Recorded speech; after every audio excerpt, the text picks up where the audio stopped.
Hey, what's up, y'all? And of course, welcome back to another alternative factuals video. So today I'm going to be talking about Brother Voodoo and the whole multiverse of madness, Thor, and all that stuff. Because as we're kind of going along in the MCU and going into the new phases of the MCU, I do expect to actually see Jericho Drum, aka Brother Voodoo.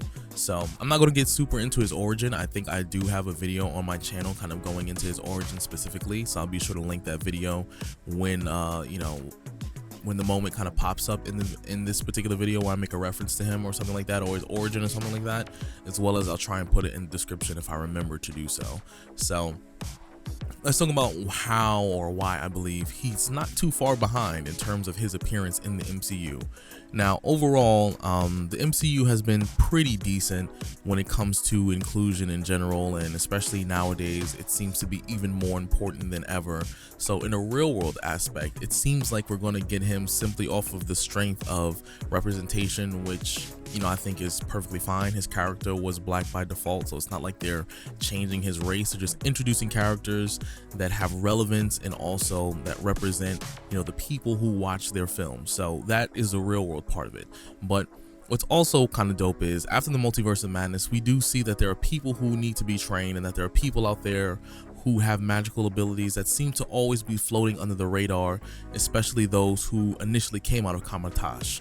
So I'll give an example, much like Ned, who was in Spider-Man, where he did mention that his grandmother or great-grandmother or somebody like that basically did have some sort of connection to the mystic arts, even though initially when he brought it up, we thought it was just a joke, like him being silly or trying to acknowledge that he has, the capabilities of being a magician. But in reality, he really did. He was able to use the sling ring, which brought both versions of Spider-Man, which was, Tobey Maguire and Andrew Garfield, into not their universe per se, but into their living room situation in which they were staying at the moment. So it's entirely possible that there are more people out there that have magical capabilities who can channel the magical energies of the universe through themselves and expel it in certain ways. And Brother Voodoo, obviously Jericho Drum, is one of those people I think we're probably going to run into later on, or kind of soon, if we haven't technically already. Now, I say this because if Ned is one of the people who kind of missed it or kind of wasn't floating under the radar, there's a possibility that there are people who are conjuring or using magic in a totally different region of the world that Kamar-Taj maybe just does not really know about.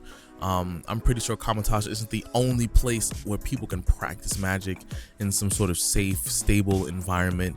I'm pretty sure all over the world there's different people from different schools of teaching, different kind of backgrounds, cultures, and all that stuff across the planet, outside of the ones that are connected specifically to Strange, Wong, and those of Kamar-Taj, like I said.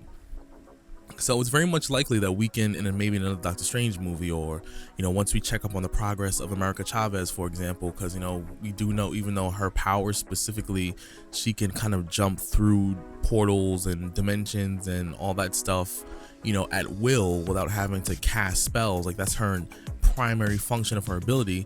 She still also can cast magical spells. And I'm pretty sure there's going to be, at some point when we check up on her or a reference to her, that there might be a reference to the fact that there are other magical practitioners out there who are not specifically tied to Doctor Strange and his school of people, and Wong and his school of people, and all that jazz. So that's what I personally think. Now, it's super important that he does show up, because one thing we know about Jericho Drum is he is pretty much an equal to Doctor Strange in terms of his talent and his capabilities. If anything, in some ways, I think he was more experienced because he was far more open to the mystic arts, I think a little sooner than Doctor Strange was. But don't hold me to that one. I am just trying to remember that off the top of my head. But I think he was more talented and had more potential. And we also very much do know that Jericho Drum, Dr. Voodoo, was Sorcerer Supreme for a short amount of time. So he was very much capable of holding that position and being someone who was very much knowledgeable in both, magic and the dark arts as well, especially because a lot of his practicing takes place within the magical realm of I wouldn't say voodoo per se, even though that was his name, that it was voodoo that was included, but basically like kind of following like the religious or kind of magical rules of like Palo Mayumbe, and like basically a more Caribbean version of a lot of these dark magics, and that's where a lot of his knowledge came from, because I believe he was from Haiti, so a lot of his magic was very much a reflection of that and how they practice their powers, their magic, and all that stuff. Because you know, the way that Doctor Strange practices magic is not the only way to practice magic, and there's a lot of different, you know, forms of magic and dark magic that are out there that both Doctor Strange can probably learn, but also not be prepared for, because as we learned with the Darkhold and some of the other spells, and even when it came to Wanda when he had to go against her, there was still a lot of information that he didn't really know about magic, and it's not entirely his fault. You know, he's not supposed to know everything. He learns quickly when he decides he wants to learn something. You know, he has a photographic memory. He's a highly intelligent man, but the thing is, he still does not know everything, because he's only been doing this, minus the time skip, because you know, he was blipped out for those 5 years. He's only been doing it for like maybe like a few years, like 3-4 years in terms of the totality of active years. Like I said, not including the time skip. If we include the time skip, obviously it'll be closer to a decade, but he wasn't actively practicing magic because he was missing from the universe.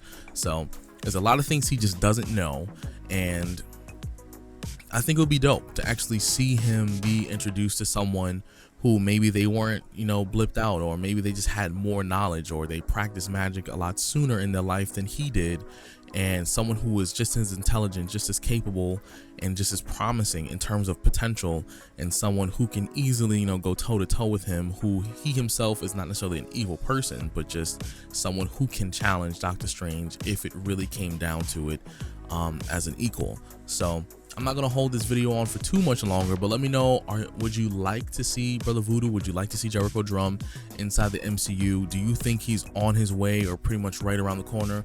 I think so, with Blade kind of coming out, and I think, you know, Adam Brashear, Blue Marvel kind of being on its way as well, because once they introduce kind of Captain Marvel and their abilities, and Monica Rambeau, there's only a matter of time before we start seeing more black characters like Blue Marvel, like Jericho Drum, who they're kind of both tied to their own perspective heroes. Blue Marvel being Captain Marvel, Jericho Drum being tied to Doctor Strange. So let me know what you think in the comments, and I hope you have a good one. Peace out.